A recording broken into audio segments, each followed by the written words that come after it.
Electrolytic cells, concept of electrolyte.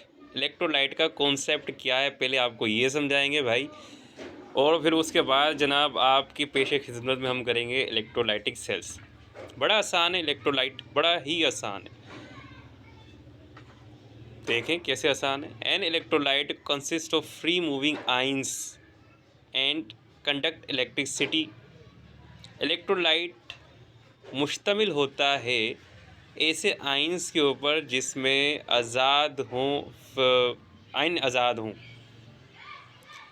Electrolyte consist of free moving ions, जिसमें ions आज़ाद हों, electrolyte उसमें होता है, और बिजली कंडक्ट की जाए, बिजली उसमें से गुज़र सकती हो। अब ये आपके एसिड्स होते हैं, बेस होते हैं और साल्ट होते हैं। Acids, bases and salts in melting और in aqueous solutions form are electrolytes.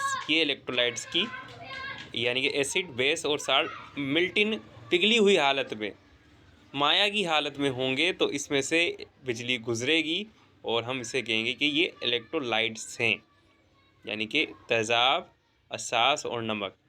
जब ये यानी कि इन्हें पानी में डाल दें या ये खुद पिघली हुई हालत में हों तो ये वो कहलाएंगे आपके इलेक्ट्रोलाइट्स। और जब भी हम किसी को इलेक्ट्रोलाइट्स कहते हैं इसका मतलब है कि उसमें से बिजली का गुज़र होगा। Some strong and weak electrolytes ये दिए गए टेबल में, देख लें आप। स्ट्रॉन्ग इलेक्ट्रोलाइट हाइड्रोक्लोरिक एसिड है, और ये एक और तेज़ाब है, हाइड्रोजन आयोडाइड है, सल्फ्यूरिक एसिड है। बेस में है potassium hydroxide, sodium hydroxide, lithium oxide hydroxide, और साल्ट में है पोटेशियम आयोडाइड और ये घर का नमक सोडियम हाइड्रोक्साइड, सोडियम क्लोराइड भी कहते हैं इसको, तो सॉरी सोडियम क्लोराइड कहेंगे ना।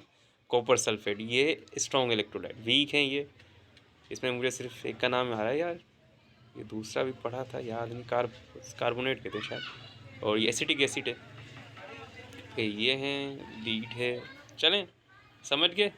इलेक्ट्रोलाइट जो एसिड बेस साल्ट पिघली हुई हालत में बिजली उसमें से गुजर जाएगी तो वो इलेक्ट्रोलाइट्स कहलाते हैं। आगे क्या कहता है, the substance which are unable to conduct electricity in melting states और इन एक्वास सॉल्यूशंस। वो सब्सटेंस जो पिघली हुई हालत में या पानी में जिसे हम डाल दें और फिर भी उसमें से बिजली ना गुजरे तो हम उसे कहते हैं नॉन इलेक्ट्रोलाइट्स।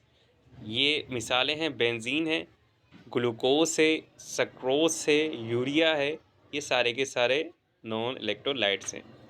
यानी कि अब मैं इसको सिंपल कर दूं, चीनी, ग्लूकोज, सक्रोज ये चीनी ही है, और यूरिया समझ गया ना यूरिया किसको कहते हैं।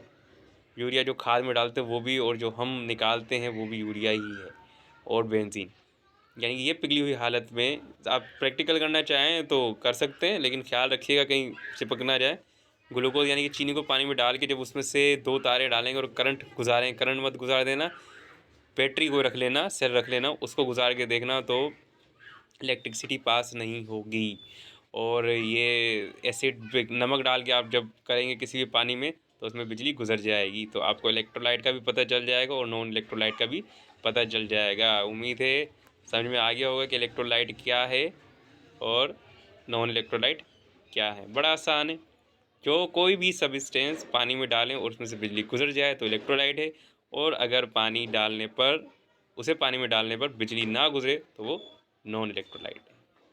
शुक्रिया, ये देख लें यार, बड़ा आसान है। इलेक्ट्रोलाइट बताएं, स्ट्रॉन्ग इलेक्ट्रोलाइट्स, नॉन इलेक्ट्रोलाइट्स क्या हैं, और इसमें से आइडेंटिफाई करें वीक और स्ट्रॉन्ग इलेक्ट्रोलाइट्स।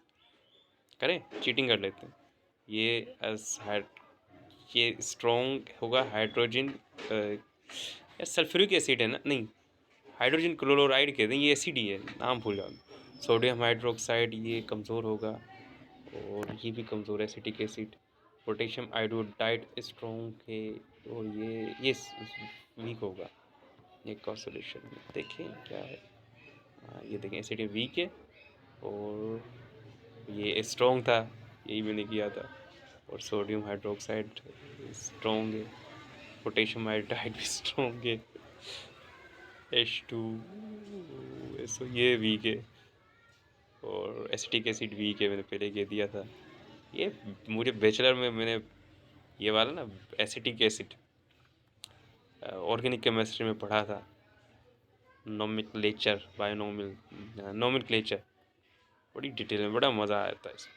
और ये भी वीक ही मैंने कहा है, का वीक नहीं है, वीक ही है यार ये है एमोनियम, वीक ही है।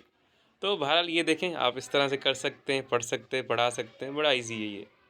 आगे अगली वीडियो में पढ़ाऊँगा ये।